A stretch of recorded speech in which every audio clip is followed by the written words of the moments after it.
Assalomu alaykum ahli YouTube. Mana keyingi ishimiz ham xudo xolasa bitish jarayonida. Bu ham oq 04 ga 04 mokriy bo'lgan bitir. Koreyskiy tunikamiz bor, o'shandan qilingan ishlarimiz. Hozir biz sizlarga bir tanishtirib o'tamiz. Xudo xolasa ustalarimiz bityapti hamon. Ko'rib baho beraverasizlar. Burchaklarni ham ko'rib, o'zlaring bir ko'rib Xudo xolasa havas qiladigan uy qilib chiqib ketamiz, egalarni rozi qilib. Akalar, opalar, ukalar, mana burchaklarni ham ko'rib o'zlaring baho beraverasizlar. Hozir ko'rasizlar, o shestigranit. Burchaklarni ham bir moslab qo'ygan ustalarimiz bir ajoyib ish qilib, Xudo xolasa uyda egalari ham malades ustalar ham bukib berganlar ham zo'r ekan deb rahmat deyishyapti. Anaqa joylari bor edi, mana qo'ldan kelganicha ammo havas qiladigan qilib mana burchaklarni ham bir ko'rib o'zlaring.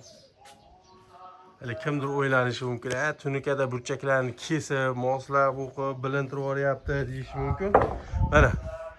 Mana shu fason, mana shu burchaklarni mana shunday qo'ldan kelganicha shunaqa chiroyli qilib berganmiz, mana havas qiladigan qilib. Endi biz ham mana karnizlarimizni ham ko'raveramiz. Endi karnizlarda bilinadi, bilinmaydi emas. Endi iloji yo'q, yumaloqni shunday chiqarish kerak. Agar sizlar zakaz beramiz, tiyagaga desangiz ham, tiyagani puli ham vobshem qimmat tushib ketadi. Burchaklar.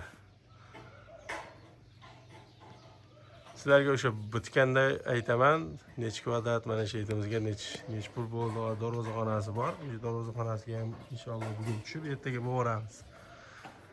Endi bugun hozir kelib yonidagi uyni ham o'lchab, zakolatini olib ketyapmiz. Ishqoz bo'lgan ekan.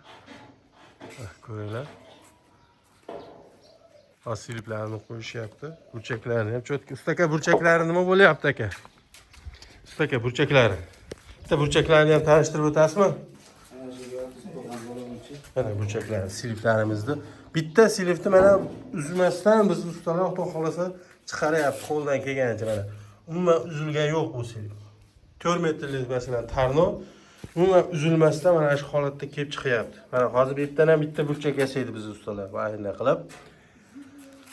Xudo xolasa havas qiladigan qilib chiqarib, endi mana shu darvozaxona ham juda pastakroq joy. Qo'ldan kelgancha bu yerda ham chiroyli qilib ketamiz. Ko'rib sizlar xudo xolasa baho beraverasizlar. Bizdan uzoqlashmang, sizlar bilan usta Sherxon.